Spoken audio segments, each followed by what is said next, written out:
तो स्टूडेंट्स अगर आपने ये पूरी तस्वीर समझ ली ना तो यकीन करें कि पूरा का पूरा टॉपिक आपके ज़हन में हमेशा के लिए बैठेगा। तो चलिए जरा नीले कलर की ये जो है डोम लाइक बना हुआ है, ये है एड्रिनल कॉर्टेक्स। ये आपको एड्रिनल ग्लैंड है, इसके ऊपर एड्रिनल कॉर्टेक्स है, यानी कि ये एल्डोस्टेरोन का मतलब है, यानी कि यहीं से वो एल्डोस्टेरोन हार्मोन बनता है, जिसके बारे में हम पहले पढ़ चुके हैं। तो इसके साथ छोटे-छोटे ये जो सारे चीज़ों को केले खाने से मना किया जाता है, डॉक्टर को मना करते हैं क्योंकि इनके गुर्दे पोटेशियम को सही तरीके से खारिज नहीं कर पाते। तो आंसर पूछा जा सकता है, तो आपने सही टिक करना है पोटेशियम की वजह से, सोडियम, कैल्शियम, क्लोराइड, इस तरह के और भी ऑप्शन पूछे जा सकते हैं, आपने पोटेशियम को टिक करना है। बिस्मिल्लाहिर्रहमानिर्रहीम, अस्सलाम वालेकुम dear students, welcome back to doctor Abdullah academy.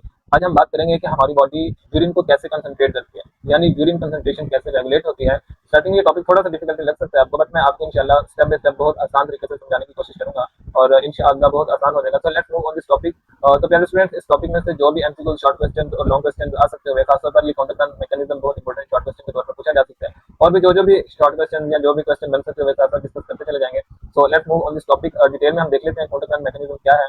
तो स्टूडेंट सबसे पहले जो है वो कॉन्टैक्ट मैकेनिज्म की बात करें तो पहले हम ये समझते हैं कि हमारी जिस्म को ऐसी मशीन की जरूरत क्यों है जो हमारी यूरिन को कंसंट्रेट करे।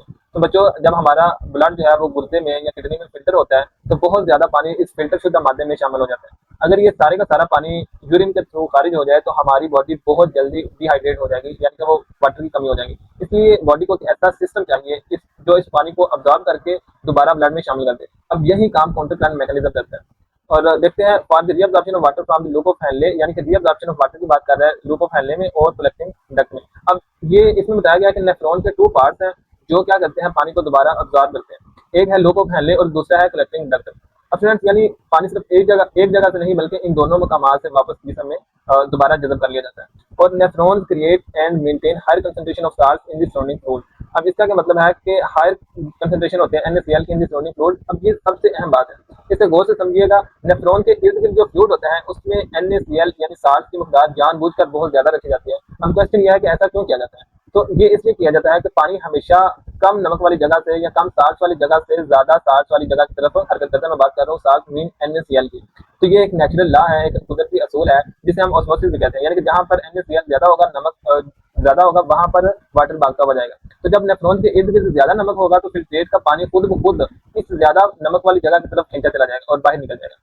तो it is done by counter current mechanism. ये बहुत इंपॉर्टेंट शॉर्ट क्वेश्चन है। तो ये पूरे का पूरा जो प्रोसेस है जिसके जरिए नमक की ज्यादा मकदार बरकरार रखी जाती है और पानी अब्जॉर्ब होता है, इसे काउंटर करंट मैकेनिज्म कहा जाता है। अब क्वेश्चन यह है कि ये अजीब सा नाम इसे क्यों मिला। इसकी वजह यह है कि लूप ऑफ हैनले में फ्लो टू अपोजिट डायरेक्शन, यानी कि एक डिसेंडिंग लूप ऑफ हैनले और एक असेंडिंग लूप ऑफ हैनले की तरफ बहता है। एक तरफ नीचे जाता है तो दूसरी तरफ ऊपर आता है। ये मैं बात कर रहा हूँ इसकी, यानी कि एक डिसेंडिंग लूप ऑफ हैनले है और एक असेंडिंग लूप ऑफ हैनले है। तो ये जब अपोजिट डायरेक्शन में बहता है तो इसलिए इसे काउंटर काउंटर कहते हैं, यानी अपोजिट डायरेक्शन में, मुखालिफ सिमत में, इसलिए इसे काउंटर करंट कहा जाता है। और स्टूडेंट्स, ये बहुत इंपॉर्टेंट शॉर्ट क्वेश्चन है, आपने इसको बहुत अच्छे से जो है वो देख लेना है। तो यहाँ पर लिख के देता हूँ, ये बहुत इंपॉर्टेंट शॉर्ट क्वेश्चन है काउंटर करंट मैकेनिज्म वाला।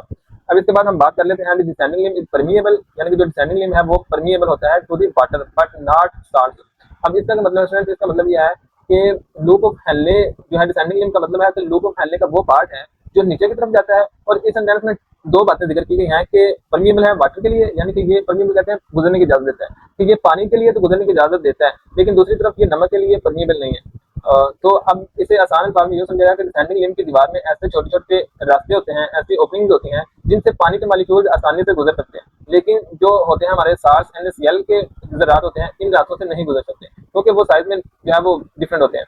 और यहाँ इन रास्तों की साख भी ऐसी होती है कि सिर्फ वो पानी को गुजरने की इजाजत देती है। अब जब फिल्ट्रेट यानी कि वो फ्लूइड जो गुर्दे में फिल्टर होकर आ रहा है, जो बोमेन कैप्सूल आप पीछे पढ़ के आए हैं, तो इस डिसेंडिंग लिम्ब से गुजरता है तो क्या होता है कि चूंकि हम पहले पढ़ चुके हैं कि इस लिम्ब के इर्द गिर्द का फ्लूइड जो है उसमें NaCl ज्यादा होता है, भरपूर होता है, और डिसेंडिंग लिम्ब पानी को गुजरने की इजाजत दे देता है। इसलिए फिल्ट्रेट का पानी इस ज्यादा जो नमकीन माहौल है, जो NaCl जो इर्द गिर्द है उसकी तरफ बाहर निकल जाता है। तो नतीजा क्या निकलता है कि जैसे जैसे फिल्ट्रेट इस लिम्ब में नीचे की तरफ जाता है ना, इसकी बात करूँ कि डिसेंडिंग लिम्ब में जैसे जैसे फिल्ट्रेट नीचे की तरफ मूव करता जाता है तो रिजल्ट क्या निकलता है कि उसमें पानी जो है वो कम होता जाता है, क्योंकि पानी सराउंडिंग में चला जाता है, बाहर निकलता जाता है और वो ज्यादा कंसंट्रेशन होती जाती है, यानी कि गाढ़ापन ज्यादा होता जाता है। अब फ्रेंड्स, अगर मैं आपको यहाँ पर एक यानी कि हैरानकुन बात बताऊं कि हमारे दोनों गुर्दों से रोजाना तकरीबन 180 लीटर फिल्ट्रेट बनता है। ये इतना पानी है जितना एक बड़े ड्रम में आ सकता है, लेकिन इसी डिसेंडिंग लिम्ब और बाकी निजाम की वजह से इसमें से सिर्फ तकरीबन 1 से 2 लीटर जो यूरिन की सूरत में खारिज होता है, बाकी सारे का सारा पानी वापस जिस्म में रीअब्जॉर्ब हो जाता है। यही वजह है कि अगर ये मैकेनिज्म खराब हो जाए तो इंसान को डायबिटीज इंस्पाइडस जैसी बीमारी हो सकती है, जिसमें जो है वो ज्यादा यूरिन आता है। तो डायबिटीज इंस्पाइडस का जिक्र आपकी बुक में आगे किया हुआ है, हम देखते हैं तो स्टूडेंट यहाँ पे जो है वो एमसीक्यू के तौर पर बन सकता है यही डिसेंडिंग लिम्ब का कि ये किसके लिए परमिएबल है, तो आपने टिक करना है only water, permeable only water. और भी पूछे जा सकते हैं कि बाथ NaCl और वाटर, यहाँ सिर्फ ओनली साल्ट, आपने जो टिक करना है वो करना है कि only water but not for salt, salt के लिए ये परमिएबल नहीं है। तो अब हम बात कर लेते हैं असेंडिंग लिम्ब की। तो ascending limb is impermeable, impermeable यानी कि गुजरने की इजाजत नहीं देता वाटर को, बट एक्टिवली ट्रांसपोर्ट, और ये ओनली साल्ट के लिए, बट साल्ट भी एक्टिव ट्रांसपोर्ट है। अब इसका मतलब ये है कि ये असेंडिंग लिम्ब ग्लूकोफाइल का ये वाला पार्ट है जो ऊपर की तरफ जा रहा है। यहाँ पहली बात तो ये बताई गई है कि ये हिस्सा सिर्फ पानी के लिए इम्परमिएबल है, यानी कि पानी को गुजरने की इजाजत बिल्कुल भी नहीं देता, बट जो साल्ट के लिए वो भी एक्टिव ट्रांसपोर्ट के थ्रू NaCl को मूव करने की इजाजत देते हैं। यानी कि एक्टिव ट्रांसपोर्ट मतलब कि यहाँ तवानाई या एनर्जी का इस्तेमाल करके वो NaCl को बाहर निकालते हैं, इसे एक्टिव ट्रांसपोर्ट कहते हैं। एक्टिव ट्रांसपोर्ट का मतलब ये है कि हमारी बॉडी अपनी ATP एनर्जी खर्च करके किसी माध्यम को एक तरफ से दूसरी तरफ जबरदस्ती मुंतकिल करता है। क्योंकि अब यहाँ पर आप देखें कि सराउंडिंग में हम पढ़ के आए हैं कि ये सारा सराउंडिंग में NaCl ऑलरेडी ज्यादा है, अब यहाँ पर भी NaCl ज्यादा होगा। अब यहाँ से अगर NaCl ने मूव करना है बाहर की तरफ तो कम से ज्यादा की तरफ मूव कर रहे हैं, इसलिए इसको एक्टिव ट्रांसपोर्ट कहते हैं, इसलिए इसको जो है वो यानी कि एनर्जी की जरूरत पड़ती है। अब उसके बाद हम बात कर लेते हैं when filtrate flows through the descending limb, यानी कि डिसेंडिंग लिम्ब में जब फ्लूइड मूव करता है यहाँ से ऐसे इसकी तरफ मूव कर रहा है तो water is reabsorbed into the surrounding fluid because the surrounding fluid has more salt. क्यों मूव कर सकता है? क्योंकि जो सराउंडिंग है ये जो हमारे पास, अगर मैं आपको एक मिनट से, ये है हमारे पास डिसेंडिंग लिम्ब। अब यहाँ से वाटर मूव कर रहा है, ये बाहर की तरफ, ये एरो के निशान भी आपको नजर आ रहे हैं ब्लू कलर के। अब यहाँ से अगर वाटर ने यानी कि मूव करना है बाहर, यानी कि इन जो डिसेंडिंग लिम्ब है इससे बाहर की तरफ मूव करना है, तो यहाँ पर क्या है कि सराउंडिंग में NaCl की मिकदार बहुत ज्यादा है। अब ये NaCl साल्ट है, तो ये साल्ट पानी को अपने की तरफ खींचता है, तो इसलिए जो पानी है वो यहाँ से मूव करता हुआ बाहर की तरफ निकल जाता है। अच्छा जी, इसके बाद हम बात कर लेते हैं when flow through the ascending limb, तो it actively transport sodium ion from the filtrate to the surrounding fluid. ये ऊपर की जो बातें हम डिस्कस कर चुके हैं वही यहाँ दोबारा भी यानी कि वही बातें दोहरा रहा है कि when flow through the ascending limb. अब जो है तो क्या होता है कि इट एक्टिवली ट्रांसपोर्ट, वही बात है, active transport sodium ion from the filtrate to the surrounding fluid. अब याद रखिए कि नमक यानी NaCl दरअसल दो अलग अलग जो है वो आयन से मिलकर बना होता है, और एक है सोडियम और दूसरा है क्लोराइड। अब फ्रेंड्स जब फ्लूइड असेंडिंग लिम्ब से गुजरता है तो सबसे पहले सोडियम आयन को एक्टिव ट्रांसपोर्ट के जरिए फिल्ट्रेट से निकालकर इर्द गिर्द के फ्लूइड में भेजा जाता है। सबसे पहले जो है ना वो ये है सोडियम, सोडियम को जो है वो बाहर निकाला जाता है। अब जब सोडियम मूव करता है बाहर तो क्या होता है कि the chloride ion follow sodium ion, तो क्या होता है कि अब ये एक नेचुरल लॉ है, एक कुदरती असूल है कि जब मुस्बत चार्ज वाले या पॉजिटिव चार्ज वाले बाहर जाते हैं तो नेगेटिव चार्ज वाले जो क्लोराइड आयन है यहाँ पर वो भी इनके पीछे पीछे चले जाते हैं। इस वजह यह है कि मुखालिफ चार्जेस एक दूसरे को यानी कि opposite direction attract each other, वही रूल है कि अपोजिट जो चार्जेस हैं, जो मुखालिफ चार्जेस हैं, वो एक दूसरे को अपनी तरफ खींचते हैं। इसलिए क्लोराइड सोडियम के साथ साथ जो है वो चला जाता है ताकि जो एक इलेक्ट्रिक बैलेंस है वो बरकरार रहे। ये ऐसे ही आप समझें जैसे दो दोस्त हैं जो हमेशा इकट्ठे चलते हैं, अगर एक दोस्त किसी दुकान में चला जाए तो दूसरा भी उसके पीछे पीछे चला जाता है। सो द साल्ट मुझे अच्छा so the salt concentration of fluid remains high. अब इसी वजह से सोडियम और क्लोराइड दोनों के मिलकर बाहर जाने की वजह से असेंडिंग लिम्ब के इर्द गिर्द के फ्लूइड में NaCl की मिकदार हमेशा ज्यादा रहती है, और यही वो एक NaCl वाला माहौल है, इन्वायरमेंट है जो डिसेंडिंग लिम्ब में पानी को खींचने का भी काम करता है, जो हम पहले पढ़ चुके हैं।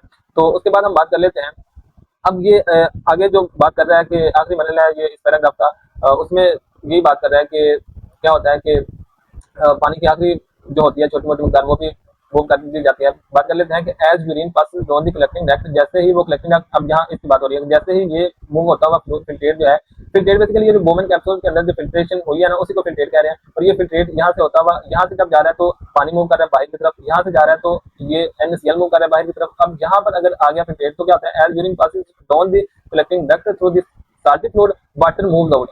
अब इसका क्या मतलब है स्टूडेंट्स, इसका मतलब ये है कि जब फिल्ट्रेट जो तकरीबन अब यूरिन बन चुके हैं, अब लूको फैलने से गुजरकर कलेक्टिंग डक्ट में जो है वो दाखिल हो जाता है। ये लूको फैलने था, ये यू शेप, ये लूको फैलने से गुजरता हुआ ये कलेक्टिंग डक्ट में जब मूव करता है ना, यहाँ पर जाता है स्टूडेंट, तो क्या होता है कि कलेक्टिंग डक्ट में दाखिल होता है तो वहाँ भी जो है वो NaCl फ्लूइड मौजूद होता है। सराउंडिंग की बात कर रहा हूँ जो असेंडिंग लिम्ब ने पैदा किया हुआ था, और कलेक्टिंग डक्ट भी इसी इन्वायरमेंट से या इसी सराउंडिंग NaCl से गुजरते हैं। तो फिर क्या होता है कि वाटर मूव्स आउट। अब जाहिर है NaCl जो है वो यहाँ पर सराउंडिंग में बहुत ज्यादा है, पड़ा हुआ है NaCl, तो क्या होता है कि जब वाटर मूव आउट, अब NaCl ज्यादा है तो पानी ने हमेशा कम से ज्यादा NaCl की तरफ मूव करना है। अब यहाँ पर NaCl कम है, यहाँ पर NaCl ज्यादा है, अब पानी दोबारा जो है ना यहाँ से निकलकर दोबारा ज्यादा NaCl की तरफ चला जाएगा, और ये जो कि खुद ब खुद जा रहा है इसलिए इसको बाय ऑस्मोसिस कहते हैं, and enter blood by the वेदर एक्टा। अब फ्रेंड्स क्या होता है कि ये पानी फिर दोबारा वेदर एक्टा के जरिए वापस ब्लड में चला जाता है। तो ऑस्मोसिस का मतलब मैंने आपको बताया कि पानी की ऐसी हरकत है जिसमें पानी खुद ब खुद बगैर किसी तवानाई के कम कंसंट्रेशन वाली जगह से ज्यादा कंसंट्रेशन वाली जगह की तरफ चला जाता है, यानी कि कंसंट्रेशन बात हो रही है NaCl की।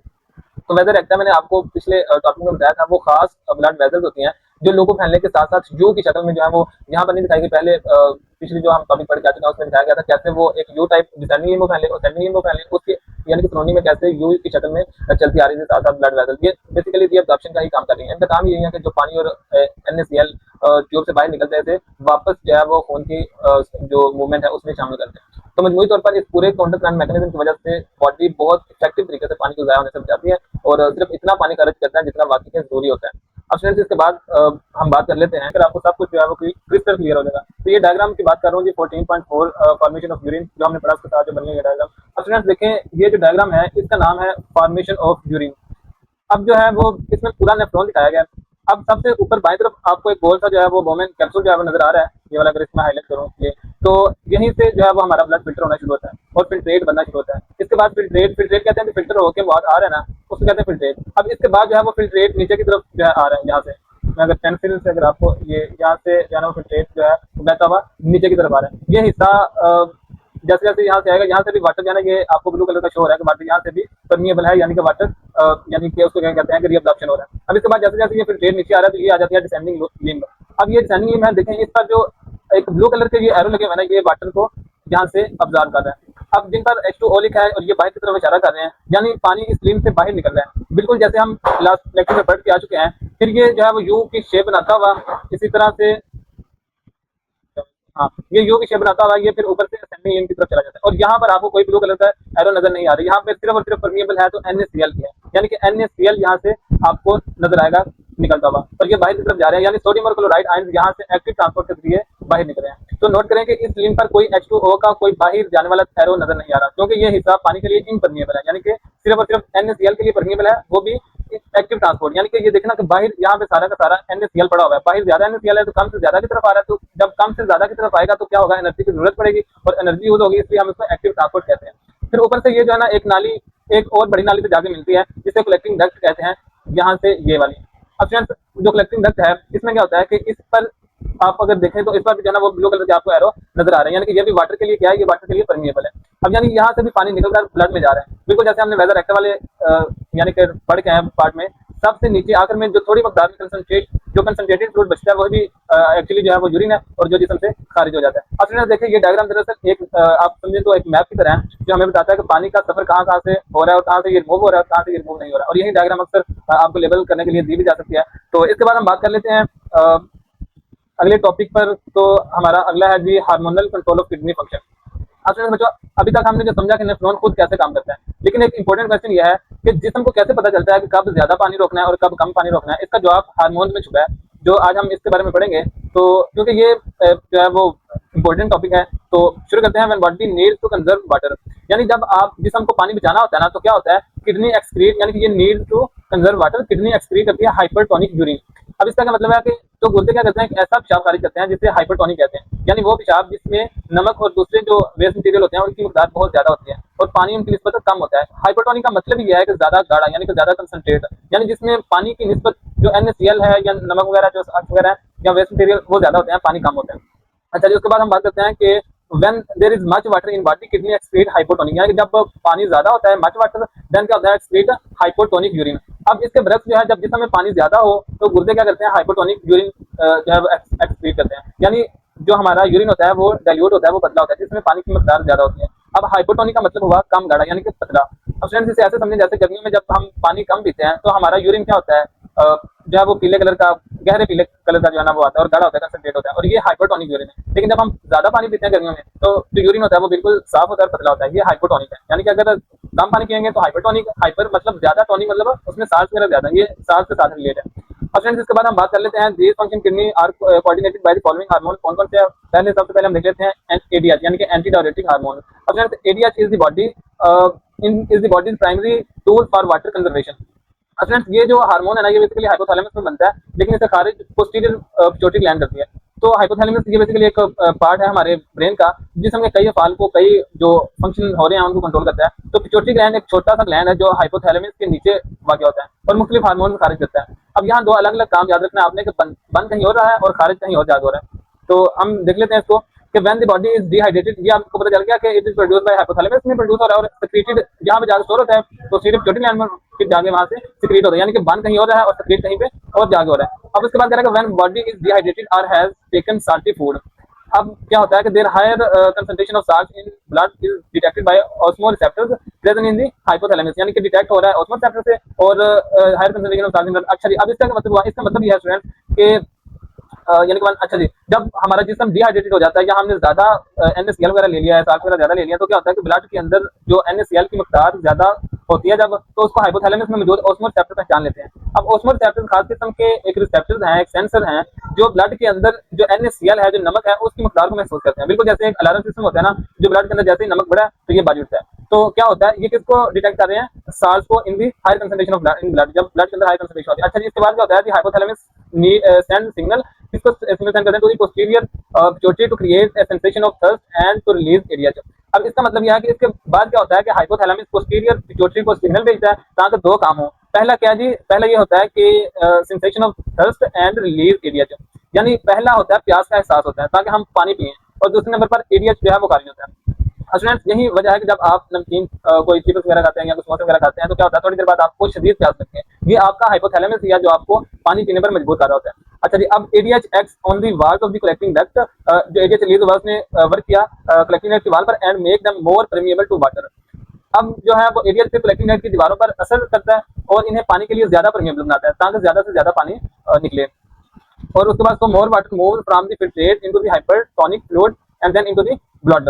अब इसके बाद क्या होता है, इसकी वजह से ज्यादा पानी फिल्ट्रेट से निकल कर इर्द गिर्द जो एक हाइपरटोनिक, हाइपर मतलब ज्यादा, टोनिक मतलब साल्ट, यानी कि इसके इर्द गिर्द जो साल्ट ज्यादा है, जो हमने लास्ट टॉपिक में देखा भी, तो इसके इर्द गिर्द जो होता है ना, यानी कि नमकीन या NaCl फ्लूइड, उसमें जाता है और फिर वहां से ब्लड में शामिल हो जाता है। तो फिर इसके बाद क्या होता है, इन दिस वे, अच्छा जी, filtrate to the hypertonic fluids और इसके बाद ब्लड में चला जाए। In this way concentrated urine is produced and water is conserved. इस तरह जो हमारा यूरिन है वो गाढ़ा होता जाता है और जिस्म का पानी बच जाता है।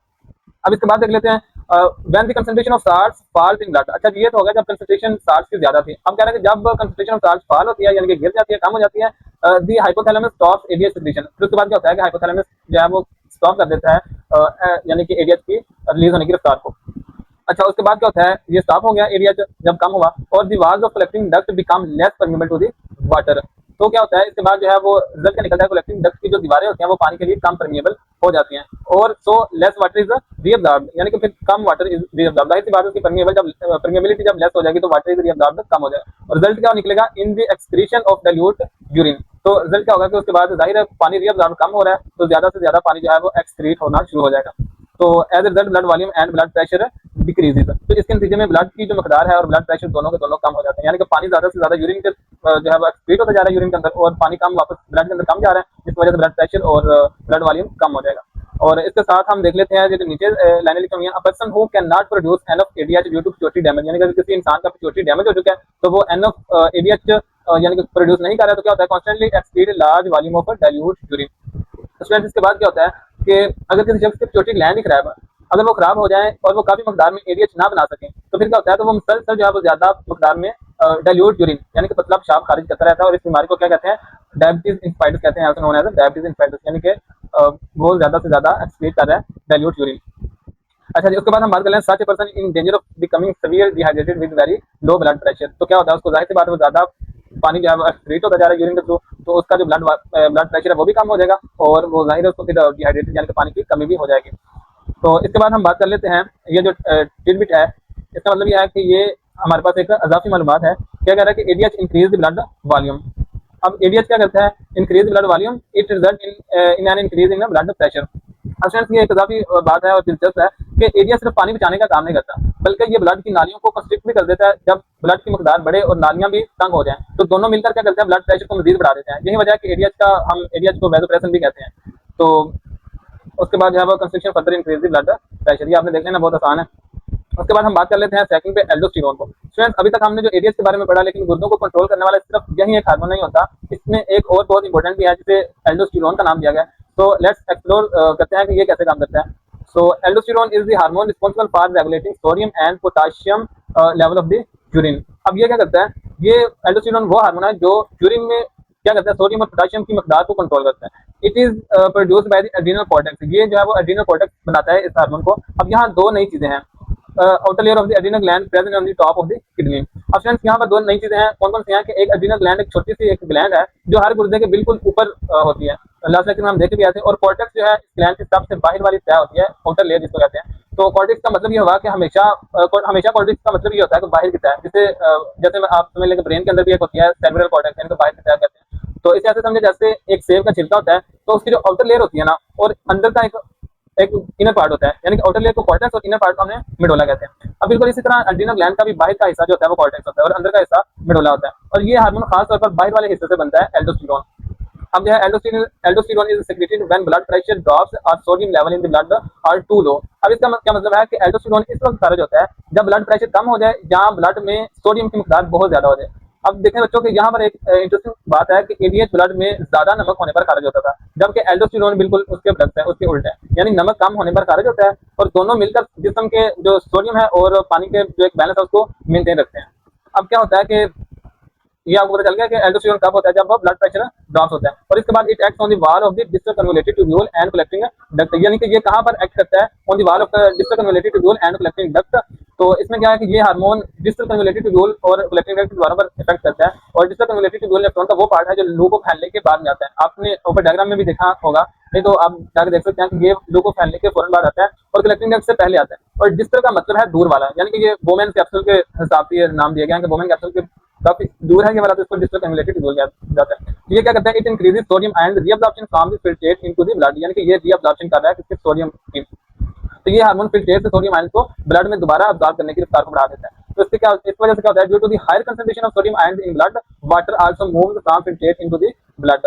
तो इसके बाद क्या होता है कि जब ब्लड के अंदर सोडियम आयन की मिकदार बढ़ जाती है तो ऑस्मोसिस के असूल के अकॉर्डिंगली पानी भी फिल्ट्रेट से निकलकर ब्लड के अंदर चला जाता है। बिल्कुल वैसे जैसे हमने पहले भी पढ़ा कि पानी हमेशा ज्यादा नमक से कम, यानी कि ज्यादा नमक की तरफ खींचा चला जाता है। इस तरह सोडियम वापस आने से भी पानी भी खुद ब खुद वापस आ जाता है और ब्लड प्रेशर ब्लड वॉल्यूम दोनों बहाल हो जाते हैं, ज्यादा हो जाता है। अब इसके बाद हम बात कर लेते हैं कि यहाँ से कुछ ना कुछ शॉर्ट क्वेश्चन पूछा जा सकता है कि एल्डोस्टेरोन कहाँ से रिलीज होता है, तो ये एड्रिनल कॉर्टेक्स से एमसीक्यू के तौर पर पूछा जा सकता है, शॉर्ट क्वेश्चन के तौर पर पूछा जा सकता है आपसे। और इसके बाद जो है वो हम बात कर लेते हैं two capillary beds in kidney, kidney के अंदर टू कैपिलरी बेड्स। अब स्टूडेंट्स यहाँ पर हम एक और जो है वो बात करते हैं, ये जो आपका नीचे पैराग्राफ दिया गया है, गुर्दे में जो है वो टू डिफरेंट टाइप्स की जो है वो ब्लड की नालियां होती हैं, कैपिलरीज काम करती हैं, और दोनों का काम बिल्कुल मुख्तलिफ है। इसे अच्छी तरह समझिएगा क्योंकि ये कंपैरिजन वाला क्वेश्चन बन सकता है। In kidney two distinct capillary beds work in the sequence to process blood. अब स्टूडेंट्स जो हमारी किडनी है ना, उसमें टू अलग अलग कैपिलरी बेड ब्लड को प्रोसेस करने के लिए तरतीब से काम करती हैं। और कैपिलरी बेड कहते हैं कि खून की बहुत बारीक नालियों का एक जाल, एक नेटवर्क। कौन कौन सी है, सबसे पहली है ग्लोमेरुलर कैपिलरीज। अब ये क्या है, located with in the Bowman capsule. अब स्टूडेंट्स जो ग्लोमेरुलर कैपिलरीज है ना, ये होती हैं हमारे पास कैप्सूल के अंदर, जो बोमेन कैप्सूल है उसके अंदर वाक़ होती हैं। और ये क्या करती हैं, these capillaries are design for filtration. अच्छा जी, ये होगी वोमेन कैप्सूल के अंदर, और ये खास तौर पर जो है वो क्या करती हैं कि हमारे पास फिल्ट्रेशन जो है वो यानी छानने का काम करने के लिए बनी है, यानी कि उसको फिल्ट्रेट करते हैं। और इसके बाद दे operate under high blood pressure which forces water and small solutes out of the blood and into the nephron. अब इसका मतलब यह है कि ये नालियां बहुत ज्यादा ब्लड प्रेशर के तहत काम करते हैं, और जो पानी और छोटे छोटे हमारे पास जो सोल्यूट्स के पार्टिकल्स होते हैं उनको जबरदस्ती जो है वो ब्लड से निकालकर नेफ्रॉन के अंदर भेज देता है। अब याद रखिएगा कि जहाँ प्रेशर ज्यादा होता है ना, वहाँ पे चीजें बाहर की तरफ निकलती हैं, वहाँ पे फिल्ट्रेशन होती है। आगे हम जाकर देखेंगे कि जहाँ पे ब्लड प्रेशर लो होता है तो वहाँ से अब्जॉर्ब होती हैं। अब यहाँ ब्लड प्रेशर ज्यादा है, और ब्लड प्रेशर ज्यादा होने की वजह से यहाँ पे चीजें बाहर निकल रही हैं। तो आपने यहाँ से हमसे कुछ पूछा जा सकता है, बहुत इंपॉर्टेंट, कि ग्लोमेरुलर कैपिलरीज कहाँ जो है वो वाक़ होती हैं, तो आपने क्या बताना है कि बोमेन कैप्सूल के अंदर। अब इसके बाद हम देख लेते हैं कि पेरिट्यूबुलर कैपिलरीज हैं। अब ये कहाँ होती हैं, ये सराउंड द रीनल ट्यूब्यूल, यानी कि ये रीनल ट्यूब्यूल के सराउंडिंग में होती हैं, और their primary role is reabsorption and secretion. अब फ्रेंड्स इसमें जो है ना वो बात कर रहे हैं कि ये जो पेरिट्यूबुलर कैपिलरीज है ना, ये क्या करते हैं कि ये हमारे पास रीनल ट्यूब्यूल के इर्द गिर्द लिपटी हुई होती हैं। इनका असल काम है रीअब्जॉर्प्शन और सिक्रीशन, यानी पेरी का मतलब है इर्द गिर्द यानी कि सराउंडिंग में, और जैसे ये नालियां ट्यूब्यूल के इर्द गिर्द होती हैं, एक जाल की तरह लिपटी हुई होती हैं, तो इनको पेरिट्यूबुलर कैपिलरीज कहा जाता है। तो ये क्या करती हैं, they operate under low hydrostatic pressure and pull, यानी कि एक लो हाइड्रोस्टेटिक प्रेशर के अंदर काम करती हैं, and pull essential nutrients and water back into the blood stream from the tubule. अब इसका क्या मतलब हुआ, इसका मतलब यह है कि ये नालियां कम प्रेशर के तहत काम करती हैं, और जो हमारे पास होती है ना नेसेसरी न्यूट्रिएंट्स जैसे ग्लूकोज हो गया, आयंस हो गए, और पानी को ट्यूब्यूल से क्या करती हैं, वापस ब्लड के अंदर खींच के लेके जाते हैं। अब याद रखें यहाँ पे कम प्रेशर है तो चीजें वापस अंदर की तरफ आ रही हैं, यानी कि रीअब्जॉर्प्शन हो रही है। They also secret specific toxin into the tubule. अब इसका मतलब यह है कि ये कुछ हमारे पास टॉक्सिक मटेरियल होते हैं जो जहरीले मादे होते हैं, इनको भी ब्लड से निकाल कर ट्यूब्यूल में भेजती हैं ताकि वो यूरिन के थ्रू जो है वो बॉडी से डिस्चार्ज हो जाए। तो बच्चों इसे ऐसे समझें जैसे ग्लोमेरुलर कैपिलरीज एक तेज प्रेशर वाला फिल्टर है जो सब कुछ छान कर बाहर निकाल देते हैं, जबकि पेरिट्यूबुलर कैपिलरीज एक ऐसा केयरफुल वर्कर है ये इनकी तरह जो सिर्फ और सिर्फ काम की चीजें चुन चुन कर वापस अंदर डाल लेते हैं और फिर चीजें बाहर की तरफ फेंक देते हैं। अब फ्रेंड्स इसके बाद हम बात कर लेते हैं कि ये जो टेबल है 7 ट्रीटमेंट वाला, ये एक अजाफी मालूमात है और होती इंटरेस्टिंग है। ये aldosterone also promotes the excretion of potassium ion into the urine. अब इसका मतलब बच्चों ये कह रहा है कि एल्डोस्टेरोन सिर्फ सोडियम को वापस नहीं लाते बल्कि ये पोटेशियम आयन को भी यूरिन के थ्रू डिस्चार्ज करने में हेल्प करते हैं। किसको? पोटेशियम को भी, सिर्फ और सिर्फ यूरिन को तो करती है, उसको सॉरी सोडियम को तो करते हैं ना, साथ पोटेशियम को भी करते हैं। It helps to prevent hyperkalemia, a condition in which the blood potassium levels become too high and can lead to the dangerous cardiac arrhythmias. अब इसका मतलब ये जो प्रोसेस है हमारे जिस्म को हाइपरकैलेमिया से बचाता है। ये एक हाइपरकैलेमिया एक ऐसी कंडीशन है जिसमें ब्लड में पोटेशियम की मकदार बहुत ज्यादा हो जाती है और ये खतरनाक दिल की धड़कन जो है उसकी बेतरतीबी का बायस बनता है, जिसे कार्डियक अरिथमिया कहते हैं। तो ये क्या करता है, पोटेशियम को डिस्चार्ज करके तो उसको भी ठीक करते हैं। तो हाइपरकैलेमिया का मतलब ये होगा, हाइपर कहते हैं ज्यादा को और मिया मतलब ये निकला है ब्लड से, तो हाइपर का मतलब होगा ज्यादा, मिया का मतलब होगा ब्लड के अंदर, तो कैलमिया मतलब पोटेशियम। ठीक है स्टूडेंट्स, ये इस तरह से करके बहुत ज्यादा पोटेशियम होना ब्लड के अंदर तो कंडीशन है जिसमें मैंने आपको बताया कि ये क्या करते हैं कि अरिथमिया वगैरह काज करता है, तो इसलिए इसको बाहर निकाल के तो ये इसको भी बहाल करते हैं। तो स्टूडेंट्स इसके बाद अगर मैं आपको एक और बात बताऊँ, यही वजह है कि हमारे जब गुर्दे फेल होते हैं ना, तो फेल हो गए गुर्दों वाले मरीजों को केले खाने से मना किया जाता है, डॉक्टर इनको मना करते हैं क्योंकि इनके गुर्दे पोटेशियम को सही तरीके से खारिज नहीं कर पाते और एल्डोस्टेरोन भी सही तरीके से काम नहीं कर पा रहा होता। तो हाइपरकैलेमिया किस चीज की ज्यादा की वजह से होता है? अगर आपका आंसर पूछा जा सकता है तो आपने सही ठीक करना है पोटेशियम की वजह से, सोडियम कैल्शियम क्लोराइड इस तरह के और भी ऑप्शन पूछे जा सकते हैं, आपने पोटेशियम को ठीक करना है। तो स्टूडेंट्स अगर आपने ये पूरी तस्वीर समझ ली ना तो यकीन करें कि पूरा का पूरा टॉपिक आपके ज़हन में हमेशा लिए बैठेगा। तो चलें जरा इसको एक एक करके देखते हैं। सबसे पहले दाएं तरफ अगर देखें हम तो क्या है कि ये एक इंसानी जिस्म का एक स्ट्रक्चर है जिसमें किडनी को एक वादा करके दिखाया गया। सॉरी, जो किडनी है वो जिसम में कहाँ प्रेजेंट होती है। इसके बाद अगर हम दाएं तरफ एक बड़ा गुर्दा देखें तो ये क्या कह रहा है कि और इसके ऊपर एक पीले कलर की ये जो है डोम लाइक बना हुआ है, ये है एड्रिनल कॉर्टेक्स। ये आपको एड्रिनल ग्लैंड है, इसके ऊपर एड्रिनल कॉर्टेक्स है, यानी कि ये एल्डोस्टेरोन का मुनब्बा है, यानी कि यहीं से वो एल्डोस्टेरोन हार्मोन बनता है जिसके बारे में हम पहले पढ़ चुके हैं। और इसके साथ साथ छोटे छोटे ये जो दायरे आपको नजर आ रहे हैं ये वाले, ये क्या है कि ये दायरे दिखाए गए हैं जो एल्डोस्टेरोन हार्मोन के ज़रात को जाहिर कर रहे हैं जो ब्लड के अंदर जा रहे हैं। अच्छा, फिर इसी जो बीज में से एक और गुर्दे की तस्वीर निकाली गई है, ये वाली, ये नेफ्रॉन का स्टार्टिंग पार्ट है, ये यही वो पार्ट है जो बोमेन कैप्सूल के अंदर होता है। ये वाला ये बोमेन कैप्सूल है और ये प्याली टाइप, और इसके अंदर ये वाला जो है ना वो ग्लोमेरुलर कैपिलरीज का जाल है। अब स्टूडेंट्स ये जो ग्लोमेरुलस है ना, ये क्या करते हैं कि ये याद करें कि यही वो पार्ट है जो वोमेन कैप्सूल के अंदर होता है और ज्यादा प्रेशर पर खून को फिल्टर करता था। और ये नीचे जो एरो लगा के ये दिखाया गया आपको, यहीं से फालतू मादा निकल कर ट्यूब्यूल में जा रहा है, ये आगे यहाँ से आगे जाना वो ट्यूब्यूल शुरू हो जाते हैं। अब सबसे नीचे देखें तो ये है लूप ऑफ हेनले, ये लूप ऑफ हेनले की बात हो रही है, डिसेंडिंग लूप ऑफ हेनले है, उसके बाद जो है वो फिर यहाँ से असेंडिंग लूप ऑफ हेनले शुरू हो जाती है।